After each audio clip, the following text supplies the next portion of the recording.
There we go.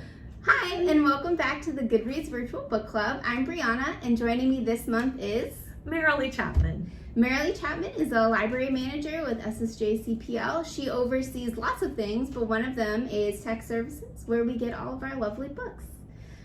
This month, we read a short story collection called Afterparties Stories by Anthony So, who was a local author to Stockton. He has since passed away, but there will be more works by him, so definitely look out for that. This story also takes place mostly in Stockton, which is kind of fun to read about places and names that you recognize. For sure. It is a very dense story. While fun to find places you recognize, it's not necessarily a fun or an easy read, as these characters are dealing with a lot of intense generational trauma from the Cambodian genocide. So I thought it would be good to kind of talk about a little bit of history before we get into the book, just so we have a better sense of what exactly the characters in this book are trying to grapple with. So basically, the Cambodian genocide there was a civil war, but the leader was Pol Pot, and he took power in 1975 in Cambodia. He renamed the country the Communist Party of Kampuchea. He modeled his plan after China's Great Leap Forward. He was also backed intensely by China, but basically he wanted Cambodia to return to a more agrarian style of life, a more medieval style of life where they were more working with the land and living off the land and not necessarily progressing technologically forward. So he ruled in Cambodia from 1975 to 1979, and during that time the Khmer Rouge killed between 1.7 to 3 million people, which was about 25% of Cambodia's population, which is just, you can't even wrap your head around it. It's so terrible. For me, I think the most shocking part of researching about the Khmer Rouge and the Cambodian genocide was that there were only 3 people who were formally charged with war crimes against humanity, and only one of those people was charged with actual genocide. Pol Pot himself died in 1998 under house arrest, so he never actually faced any formal charges. And Time had a really good article kind of about the legacy of the Cambodian genocide, because a majority of the Cambodian population right now is under the age of 24, which is also just something hard to wrap your mind around, the fact that they have no elders and no older people. No one to share the actual experience of. And as we were talking about these stories, the two of us, we are thinking, and this is just from our perspective, that potentially the reason this continues to live so strongly and so forward in this population is because there was not that closure. There was not those that had to answer to what had happened. And so the people that lived through it continue to carry it. There's no answer, there's no logic, there's no reason for what took place except for this one person's vision that took over their country, and now they have no way of reconciling that with his having to answer for those atrocities that took place. We say that having never lived through anything like that in our lives and never had to experience it or known anyone who has. So that's just a perspective of ours that seemed to bring these stories together. Yes, because in Afterparties, every character is dealing with the legacy of this genocide in a different way, no matter what their age is, or what their direct or indirect connection is to the genocide. Because we have older older people, so mostly grandparents and parents in this story who have direct connection and were direct refugees from Cambodia during this genocide, where there's one story in particular where they're just kind of reliving all of these atrocities that they experienced. And then you have the second and the third generation, so the sons and daughters and the grandsons and granddaughters, who also are trying to grapple with this generational trauma in their own ways, where they can be quite flippant about it because it's just something that they hear on a regular basis from everybody. That is one really interesting thing about the story, is how interconnected and tied up all of the characters are in the story. Because they do kind of weave in and out. It's very much like memories. The stories aren't linear, so don't expect a linear timeline of events. You see characters in varying ages and varying spots in the stories, kind of weaving together to tell a perspective of a group of people. Yes.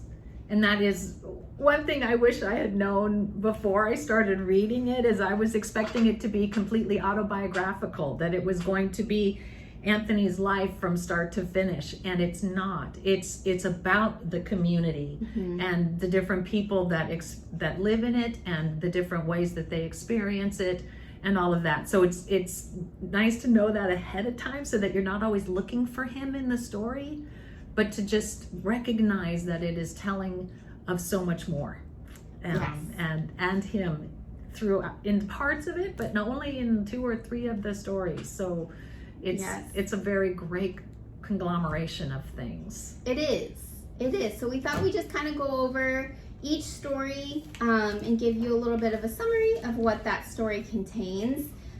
So the first story is called 3 Women of Chuck's Diner, or Chuck's Donuts. Chuck's Diner is different. But also in Stockton. Yeah. But basically in 3 Women of Chuck's Donuts, it's a mom and her daughters, and the mom has direct connection with the Khmer Rouge as a refugee, and the daughters don't. So the mom is kind of forcing her daughters to work at Chuck's Donuts over the summer. They're really not thrilled about it. They have so many other things they want to do. The oldest daughter is trying to do schoolwork because she wants to leave Stockton entirely and do something different. And the younger daughter just kind of wants to be wherever her older sister is, as siblings do. Right. And the main point of the story is this man comes into the donut shop every day, and he orders an apple fritter every day but never eats it. So each of the characters has kind of they've developed a different story for this man based upon their experiences.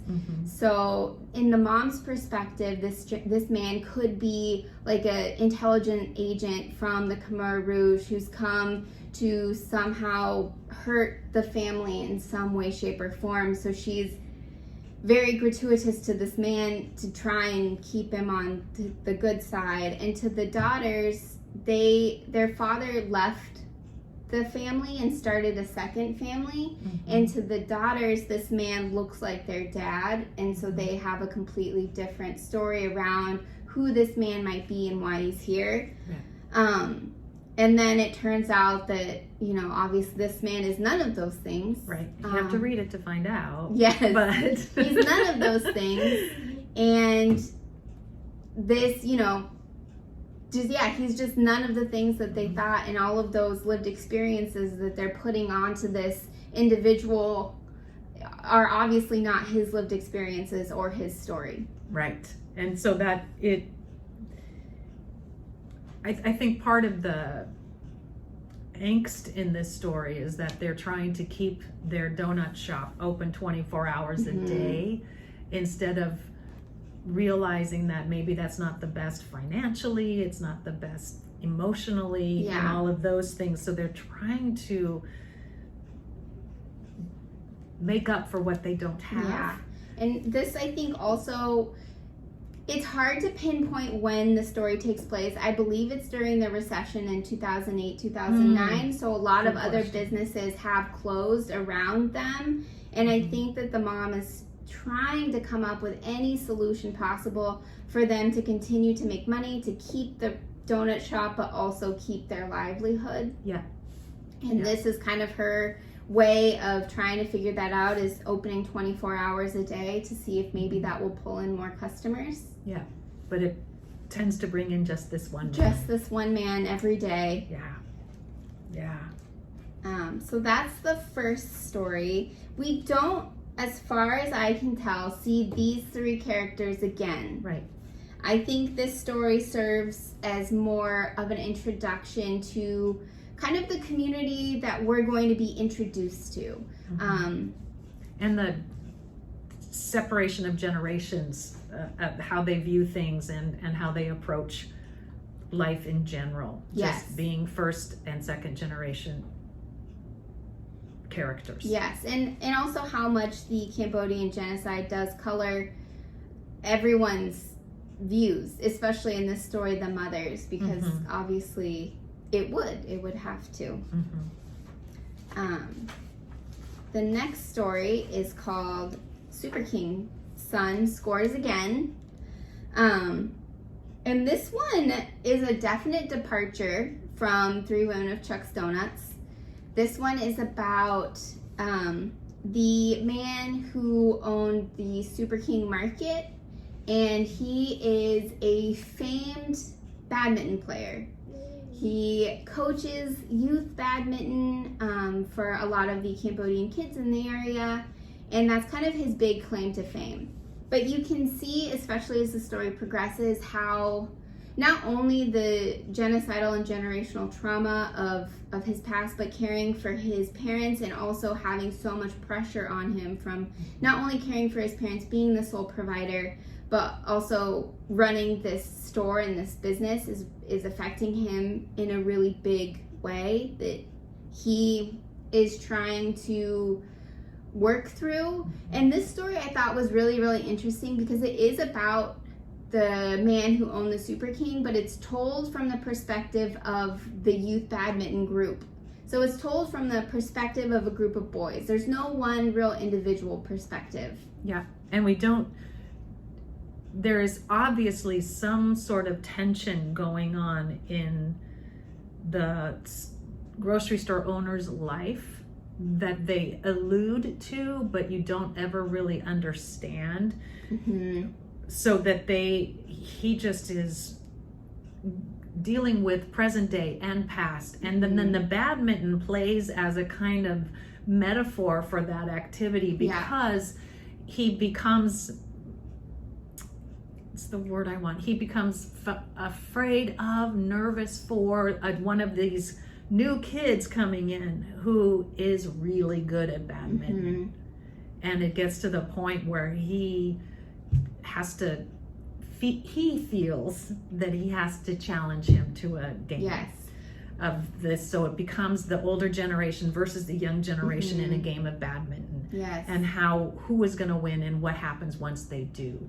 So it just is kind of walking alongside what is happening generationally, but in a badminton game. Yes, which is fascinating because obviously Super King's son wants to continue being a hero in this community because all of these boys hero worship him. They've heard so many stories from their grandparents and their parents about how wonderful he is at the game and what a great guy he is, and they want to play badminton under him. All of them do, until Justin is the young gentleman who comes along who is just naturally really gifted and could take that hero worship away from Super King's son and put it on himself, because this group of young boys sees a peer being just as good and is like, wow, we could be like Justin. Justin can do all this stuff, and Super King's son gets jealous, but also he's already has like a tenuous grasp on any type of structure in his life, because you can sense that he's becoming more and more unmoored as the story goes along. We are going to get into a little bit of spoilers just to kind of discuss the story, so do be aware. But he's starting to hire these weird kind of tough looking guys to stand in the store. He's letting people use the back room for perhaps nefarious purposes.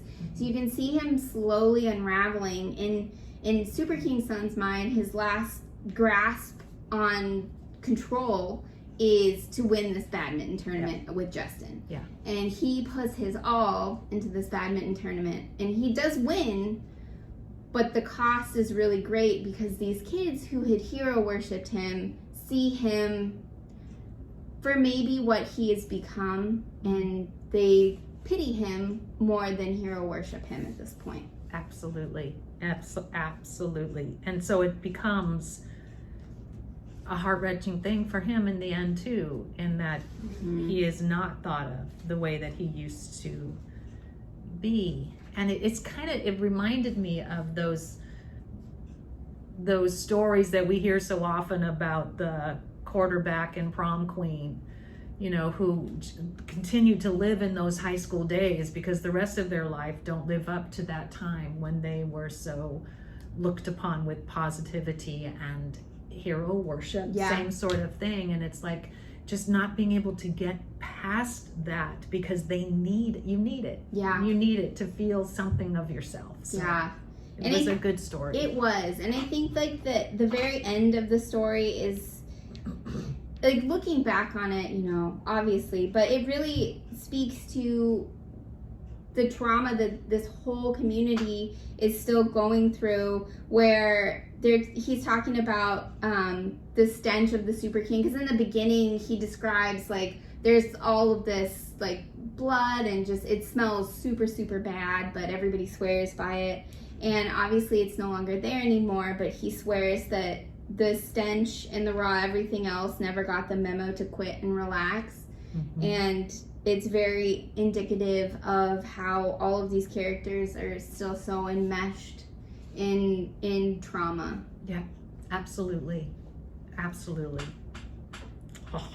Yeah, it's intense. The next story is called Molly, Molly, Molly. And it's about a young woman named Molly and her cousin. And her cousin is kind of like their last summer together. So they're newly graduated from high school, and the cousin is going to college, but Molly is not. She's staying behind.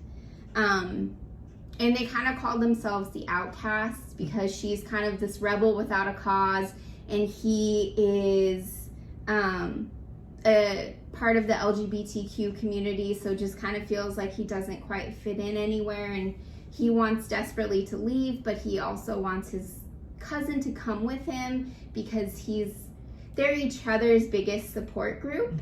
And they're both having a really hard time processing not being together. And I think some of that is fear that obviously their relationship with each other will change in ways that they can't come back to. Yeah.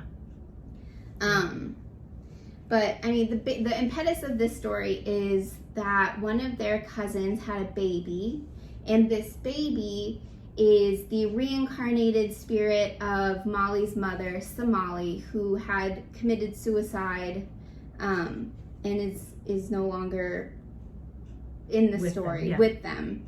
And that's like the basic impetus of the story. So they're getting ready to go to this ceremony for this baby. And Molly obviously has extremely conflicting emotions about it, and she's trying to process and maybe not necessarily deal with these emotions by doing everything else she can and not any part of this. Right. But there are some characters who are important in this story. So Ma-Eng and Molly and Vez are important in this story. They'll show up later. Right, absolutely. This also is the introduction to the idea of reincarnation, so that Somali coming back is a very natural thing to be happening and being part of then continuing in the world of today. So this is Molly. I think Molly and Vez believe it, but kind of don't. It's not something they've really embraced, is the idea of reincarnation. So it's also looking at that and saying, oh, we're doing this for the old folk. Yeah, you know, we're just having to do this because that's what they believe and that's what they say is happening. So here we go. Basically, kind of thing. And Ma-Eng is Molly's great aunt.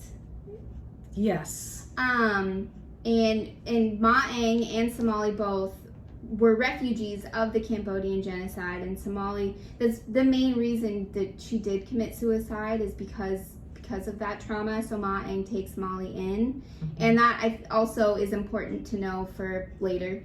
But so I think in some ways Molly's kind of going along with it because of Ma-Eng, because Ma-Eng really believes this, like intensely.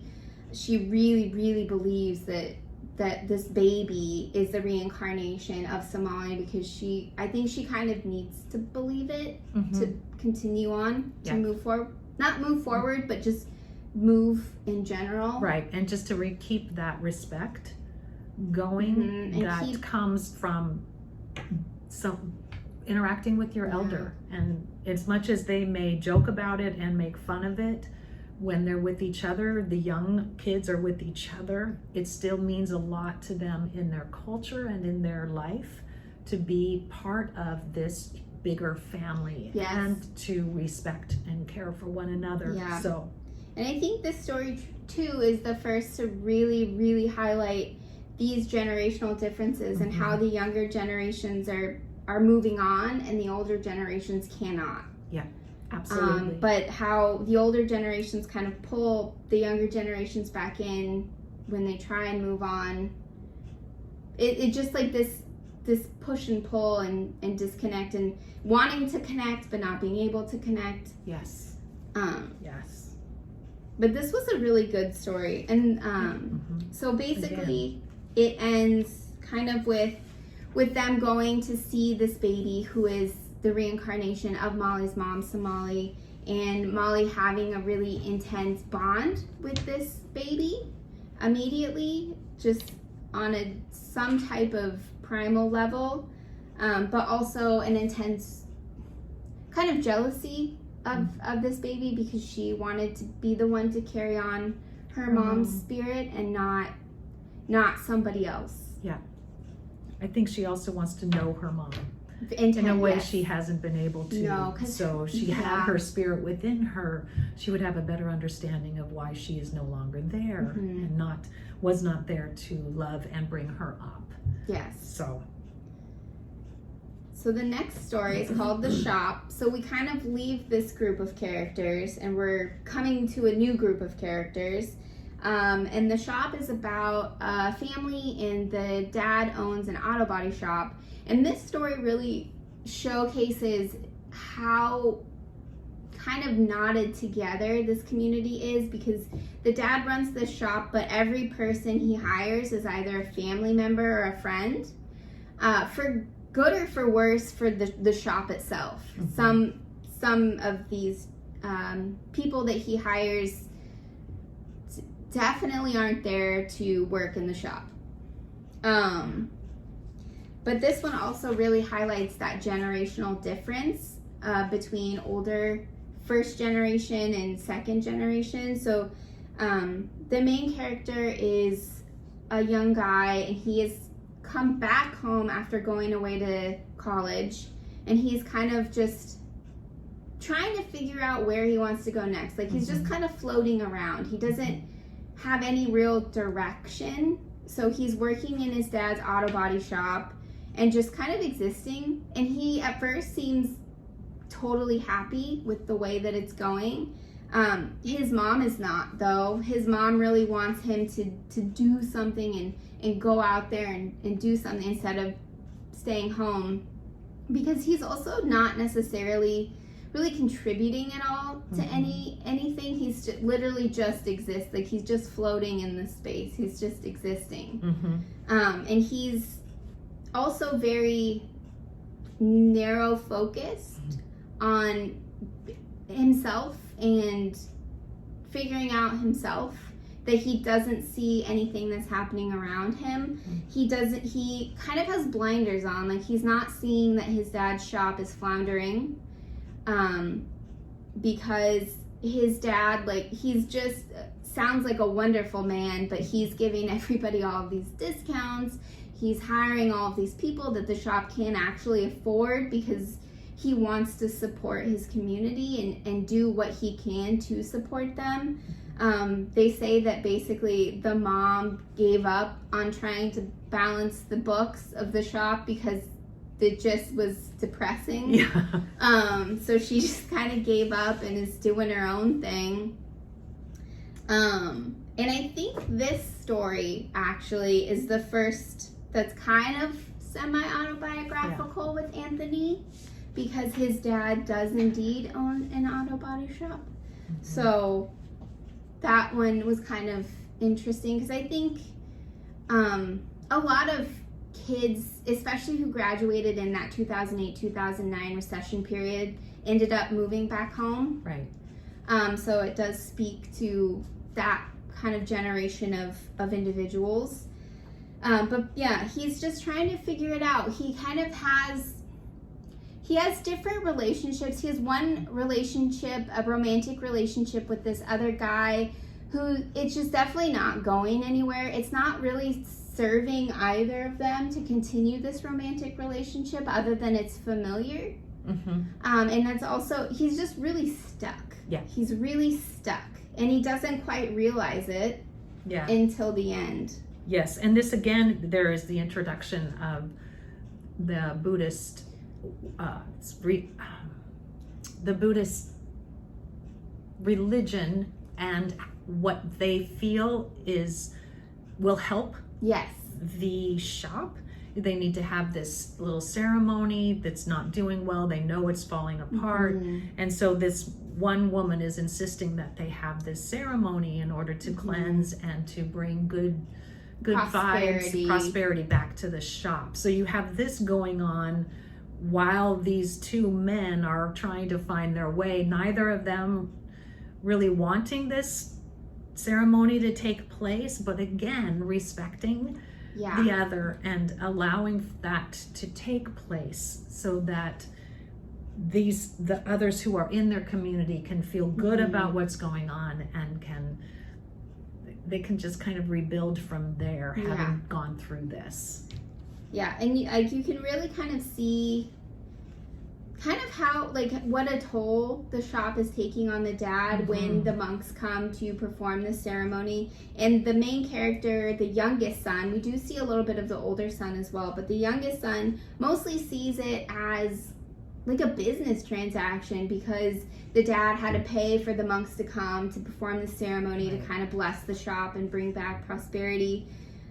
But the younger son just kind of sees it as a futile effort, because that's what they don't have is money. So why are they spending more money to try and make this business work, when really the problem is not charging people what the work that is being done, but also all of these employees who aren't doing the work. Like it showcases, especially like when he kind of the main character finally starts to see that, oh, I'm not really doing anything. I should probably help in some way. And so he's trying to get a customer for his dad's shop, and this older woman comes in for an oil change, and her dad gives her a discount, but also does everything himself, while all of his employees just kind of sit in the back. Right, and not just some, we're talking like 17 it's a lot employees that he's trying to support. Yes. To have a steady income for them when he's not able to have one for himself. Yes. So, yeah. So the next story, I mean, this was kind of a good transition story into the next one, because the next one's called The Monks. And it's a character from the story prior to the shop, Molly. Her boyfriend is the main character in The Monks. And he's going to his dad has passed away. So in order to honor his dad's spirit, he's going to this temple to kind of, I don't even know how to say it, but like kind of usher his dad into a new existence. And it's like a 10-day process, and you kind of leave your life behind and enter a different space for about 10 days, and then the spirit is allowed to pass on with blessings, and then you return back to your old life. But he is in this Wat, and he's like, and again, I think this also speaks to this generational difference, because he feels the need to do this, but he doesn't understand why he's doing it, or what all of the things that the monks are having him do. He doesn't see a purpose in it.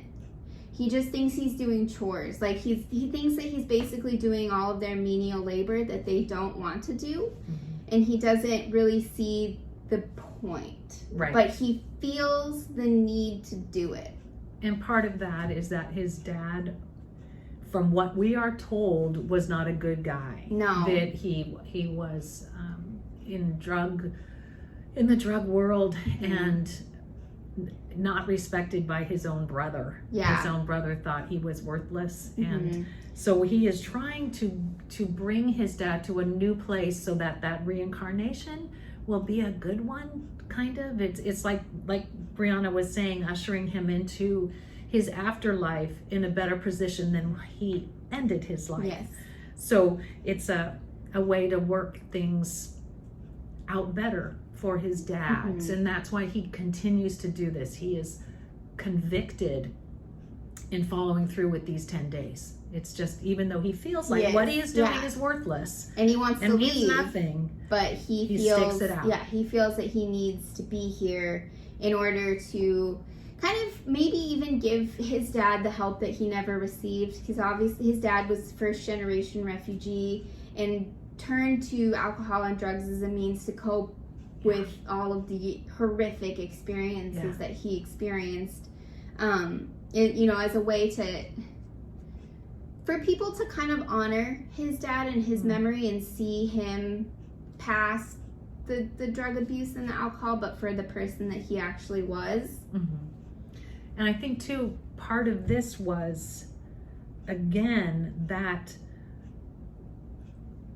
battle between honoring this way of life and starting a new one, because as you read through this, you see that the young man is giving up the drug trade is because he started doing it, and his dad even came to him for drugs at one point, and he is wanting to walk away from that and to try to do something new and something different. So again, you have this friction a little bit between what has been and what is, and that journey we all go through when we're trying to be independent from our parents, and what that means and what that looks like.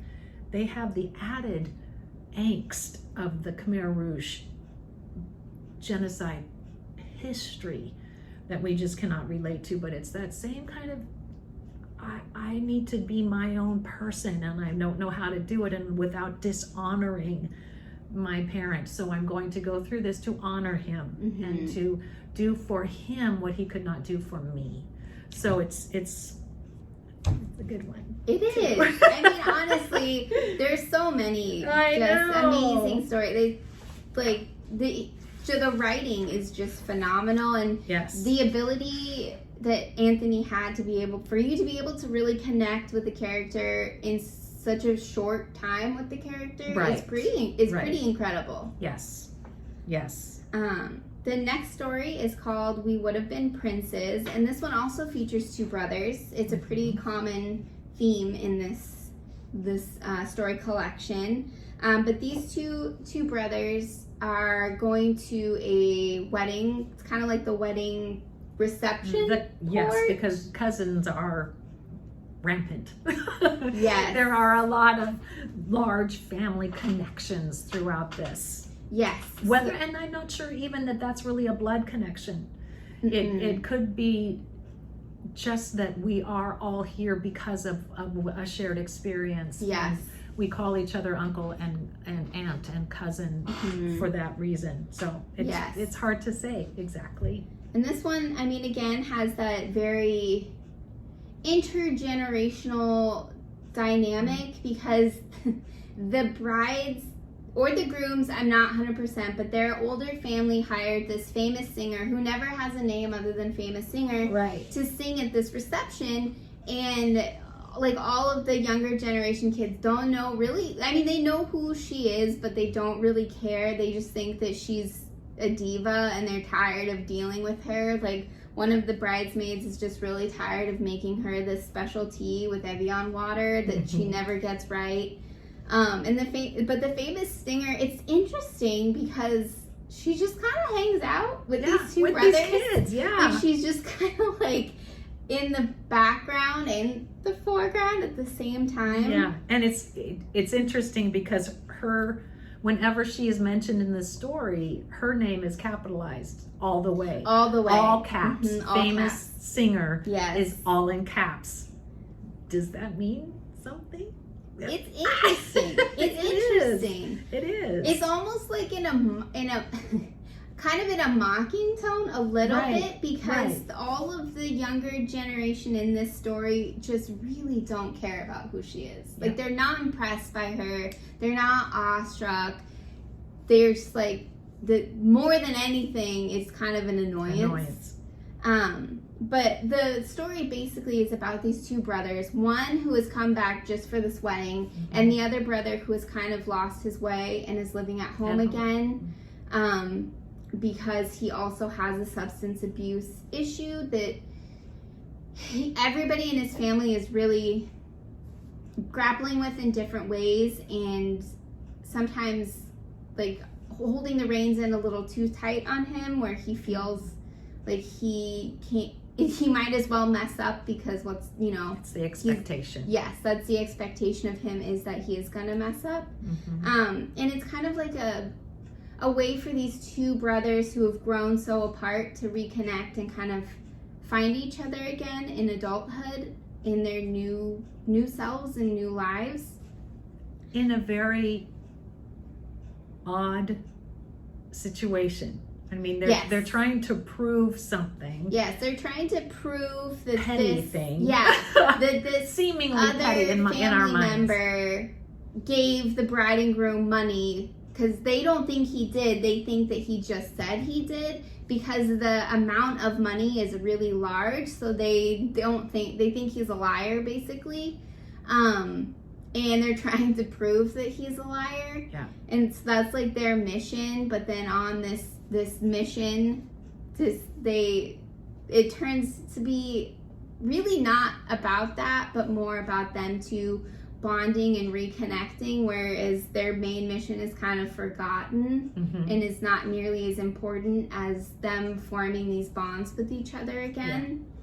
And the famous singer helps them to complete their mission, which is also she becomes much more relational as the story continues, especially with these two gentlemen. Brothers. Yeah, especially once they tell them what their names doing. are. Yeah, that's right. Their names are Marlon and Bond. They're named after Marlon Brando and James Bond. And that's kind of really a bonding moment for all of them. Yeah. And it's so interesting that this outsider becomes kind of an insider, but we don't know who she is at all. Ever.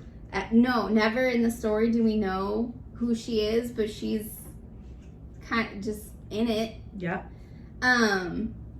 Yeah, and it's just them just kind of talking about their family life and what's been happening since, and how much the younger brother is struggling and can't quite grapple with even wanting to not, because again, that expectation that he will fail is so prevalent that he just thinks that, well, I might as well fail. And the older brother is also extremely, he's just been extremely successful. So it's really hard to follow in his footsteps when they're two very separate people. Absolutely. Absolutely. And the other part of this whole story is the reason they are so driven to find out about whether that gentleman gave money or not is because it's all about their parents, and their parents being honoring in the money that they gave. and it was like a way of justifying, or I just lose my words, I'm so sorry. Just they needed to figure that out, to show for sure for their parents that he did not give any money, so they really did give the most. They were able to support and be there for this cousin in a way that this other cousin was not, and it just was going to be the boon for the parents. So that was their whole drive for doing this in the first place. And I think that showed their sense of responsibility to their parents, whom they wanted to please, but felt that they could not, because the one brother was gonna blow it regardless, and the younger brother could never live up to who the older brother was. So they were just joined together for this one purpose, and it did seem to bring them together in the end. But I mean, I think the ending is bittersweet, because yes, it did bring them together in this moment, but then like at the end we see the younger brother being like, hey, when are you gonna come back? And the older brother being like, I don't know, sometime in the future, very vague.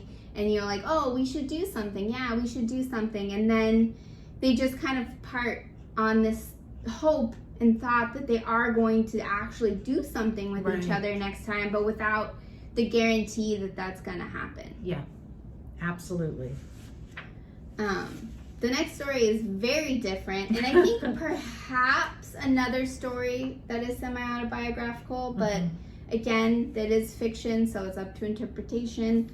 But this one's called Human Development, but it's about a young guy who is from Stockton, but is now living in somewhere in San Francisco, Bay Area, somewhere. And he is a teacher, and he basically teaches kids how to be better citizens, which is ironic in and of itself. And he definitely knows that it's ironic, and he talks a lot about the irony of being in that position and teaching these kids who are just very disconnected, but have an extremely just 180 experience from his own, and the best way to kind of teach them to be better individuals and better human beings. Right. But and he's doing that. And he's doing that having graduated from Stanford, and kind of fighting against that mentality that Stanford students are above doing jobs like this. That they need to be in the tech world. They need to be making strides in technology or something huge. And he has chosen to work in this high school setting to teach kids about what it means to be human beings, and how we can be good human beings rather than being these people that are he does not respect. Or we necessarily are told that we have to be, but maybe isn't actually the path that you're going to go down. But I think another irony in this story is, yes, he's teaching all of these kids how to be a better human being, but he himself doesn't know how he can be a better human being. He is really searching for some kind of meaning. This one is there's a lot of symbolism and metaphorical content in this story, because he wants to teach them Moby-Dick, which the whole point of Moby-Dick is you're searching for this elusive truth, this elusive dream that you're never going to grasp.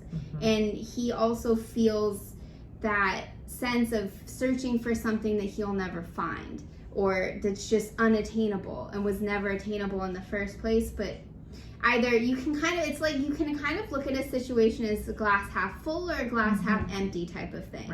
Like, are you going to be an Ahab? Are you going to be an Ishmael? Are you going to look at this and need to conquer this unattainable dream, or are you going to kind of be an idealist and constantly striving for something better? And it's kind of like he's stuck.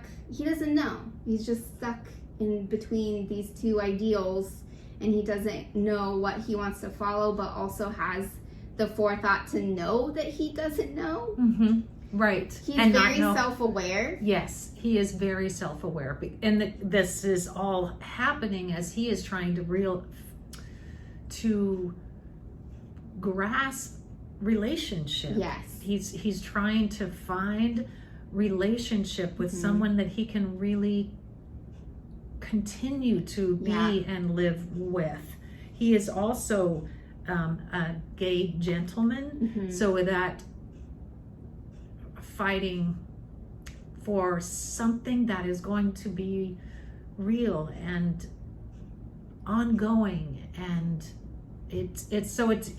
these things are mirroring each other as he goes through this story. And it is again about the Cambodian connection, because the gentleman he ends up partnering with is a techie person, Cambodian, and he is all excited that he met a fellow Cambodian who speaks, Khmer, and they have this connection, but the main character doesn't know if he wants it. Like, he's struggling so much to kind of grasp something that he can hold on to, and he thinks that this is it, but then it's not it. And he struggles with the thought of that, because he's constantly both pulling Ben in and pushing him away, because he just doesn't know if he wants to continue on with this, with basically what his, the trauma of his upbringing with,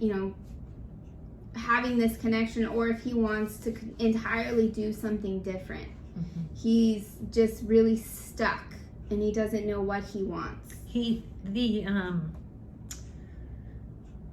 What he feels like one of the driving forces in the relationship is this Cambodian connection, and he doesn't want that to be the case. He wants a relationship based on mutual love and respect for who you are, period. And he doesn't, and he wants to move outside of the Cambodian world. He does. He doesn't want to feel that's the only place he can find it.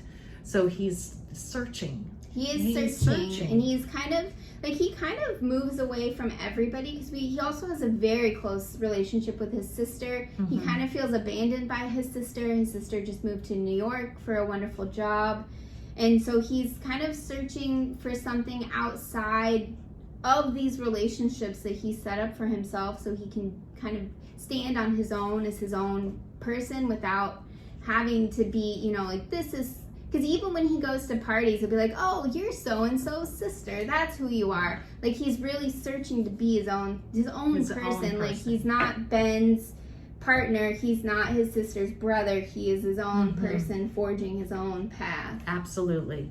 Because she also went to Stanford. She also graduated from Stanford, and they were twins. So it's all happening to them at the same time. And they also have all of these hopes and dreams of their community back home on their shoulders, because what are the odds that these two twins were so successful? They both went to Stanford. The sister's doing such miraculous things, and he's not quite doing in his mind as miraculous of work as his sister is doing. Yeah. Which is hard to imagine when you think you are trying to help students find their humanity. That's not a small task. No. And that is more impactful almost than what does happen in the technology world to some extent. And this story, it's so well written, but basically he says, gay, Cambodian, and not even 26. Carrying in my body the aftermath of war, genocide, colonialism. And yet my task was to teach kids a decade younger, existing across an oceanic difference, what it meant to be human. How absurd, he admitted, but he's excited about it. Yeah. This one, I think, has one of the most hopeful endings of all of the stories in the collection, because he's kind of found his path. He's found his purpose. I agree. Yeah. All right, this one to me is the saddest story of this series. It's called Somali Saray, Saray Somali. And this one, if you remember kind of all the way back in the beginning, Molly and her cousin, who were going to this celebration of reincarnation of Somali, her mother, into this baby. Well, this baby is here, an adult, in a job. Her name is Saray, and kind of talking about what her experience was being the reincarnation of Somali, and carrying the weight of that trauma, not only Somali's life in Stockton, but prior and carrying all of that trauma of her life in her person, and also all of the expectations that people had of her to carry that life in her life. But she is now a nurse in an assisted living facility for older people with dementia and Alzheimer's. Ma Eng is here as well, who we saw prior in her like very vivacious younger days, and now sadly she is in the deep throes of her Alzheimer's disease, and talks a lot about the Khmer Rouge and the Cambodian genocide and her experiences of it, and it's so interesting because the other nurses in this care unit don't know anything about her, nor do they really seem to care to know anything about her. They just think she's difficult because she's a fighter, because in Ma Eng's mind, she's going through this genocide in her mind. These people are part of this terrible atrocity, and she, obviously wants to get away. So in her mind, that's what's happening. In everybody else's mind, she's just being difficult. So basically, Saray is the only person that can go in and care for her. Right. But she's also the only person that speaks her language, because Ma Eng now only speaks in Khmer. She doesn't speak English anymore because that's not where her mind frame is. Yes, and the other part of that is that Ma Eng sees Somali in Sari's physical features. So she calls her Somali, and so she is behaving with her like she would if Somali was alive with her in that period of time, because they shared those experiences and those atrocities where, her father was killed in the camp, and he did not make it to the United States. Just days before. But so she's just constantly reliving all of these terrible moments with some periods of lucidity, but mostly reliving all of these just terrible atrocities. But so is Saray. I think the more Ma Eng's Alzheimer's progresses, the more Saray feels the weight of carrying Somali's reincarnated spirit. She starts having really terrible nightmares about Somali and the genocide and the things that Ma Eng's been telling her about their experience. She's having nightmares at home. There's no way she can escape it, because she's hearing about it, she's dreaming about it, she's also carrying this reincarnated spirit. And it's getting way too much for her. It's getting to be something that she can't bear. Right, and it's symbolized in a necklace. Yes. Somali's spirit sort of lives in this necklace that she pulls out of a box that she has hidden and has kept away from her as much as possible, thinking, okay, that's a connection that I don't need.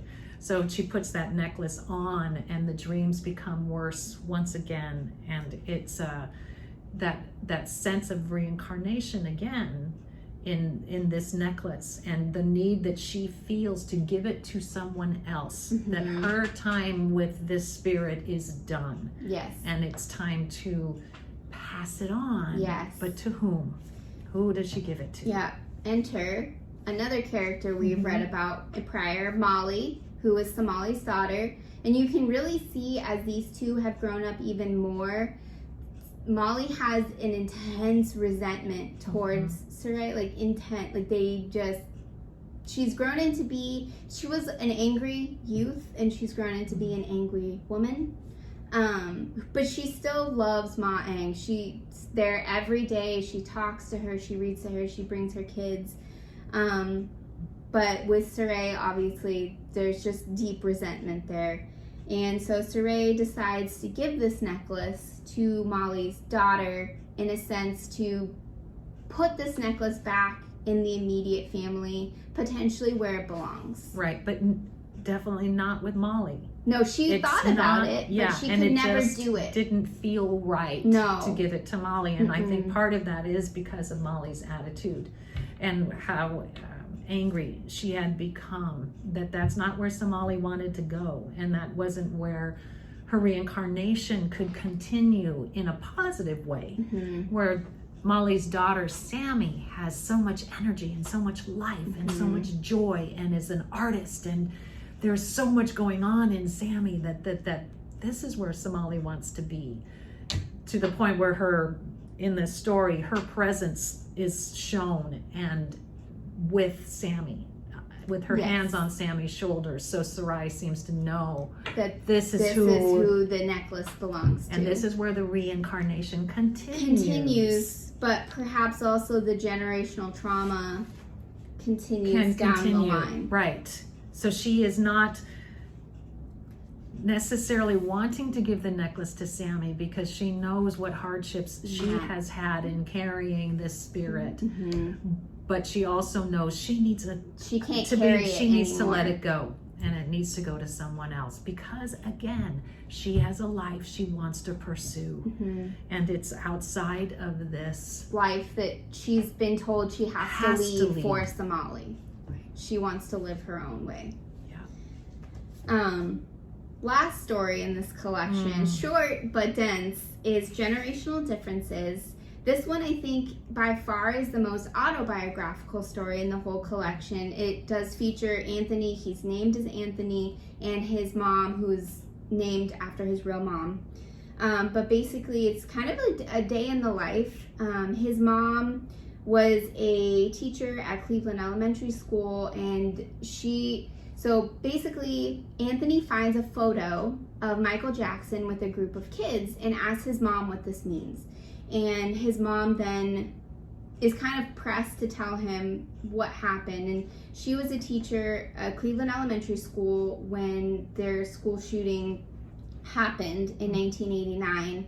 And Michael Jackson came to the school for these kids. Yeah, to soothe whatever. And so she's trying to think of the best way to tell her son this. In the best way she knows how, without scaring him or hurting him or anything, but because he has such an intense fascination, he just won't let it go. And he gets so intense about it that he has to go to her classroom and make sure everything is safe. He's got to go in and check all of the ins and outs because, sadly, he went through a whole drill in his 3rd grade class, so he feels like he's an expert and he's gonna go and check everything out. And so it's kind of the day is going on, and we're in the mom's perspective where she's really reliving the school shooting, but also the Khmer Rouge Cambodian genocide and the intersections of these two exceptionally traumatic events in her life, and how they've kind of shaped who she is and where she is now, and how she wants to raise her son. And at this point, he is 9 years old, and the story is her telling it. So we're not hearing it from Anthony's point of view. No. We're hearing it from the mother's point of view, and just what she felt when she was standing at the window and watching these children be murdered in front of her eyes, and just what that triggers for her is such a big thing. And then she's caught in the hallway with a fellow teacher who was there also getting ready for school. And this teacher she was a child when the massacre took place. So she doesn't really understand. She's also white. So again, there is not a connection. But she takes on this hurt as the mother just empties her soul to her and tells her everything that happened with her son that morning, and how she had to tell him all this news and information. And this woman starts crying, and it's like, oh my gosh, taking on that pain that she has no connection with, but feels. I mean, what do you say to someone who pours out their heart to you like that? What possibly can you say? So anything would probably have been inappropriate. There just is nothing.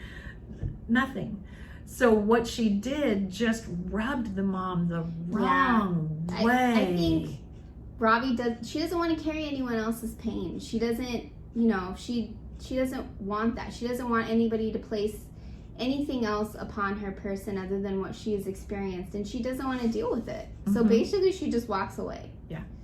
She just, I've got to take my son home. He's ready. Yeah. So he's ready to go. Leaving. And she just leaves. And then, she's just trying to kind of comfort her son as best she can after this day that they've both had together. And they talk about it in the end, but it is a day that they remember forever, this day that they had together.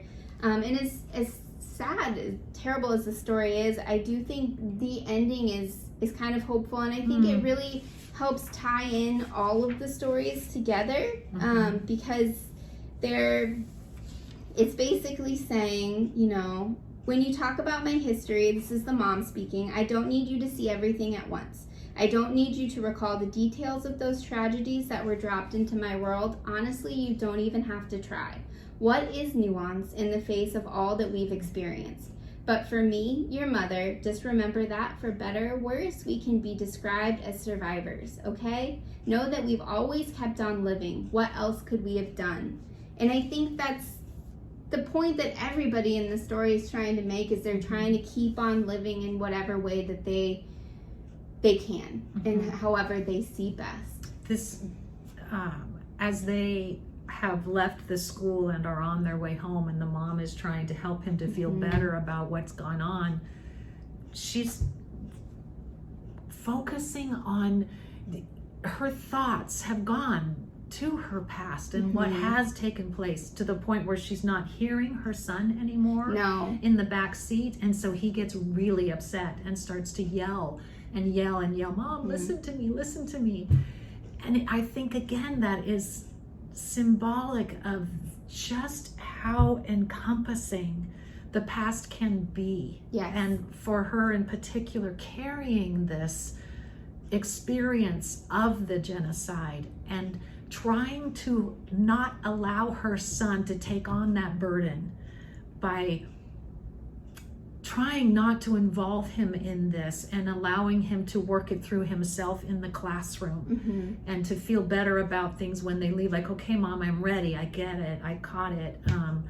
But she is still there. And it, again, in just so few words and on so few pages, you just get this sense of on this mom and how she just wants to protect her son. Yeah.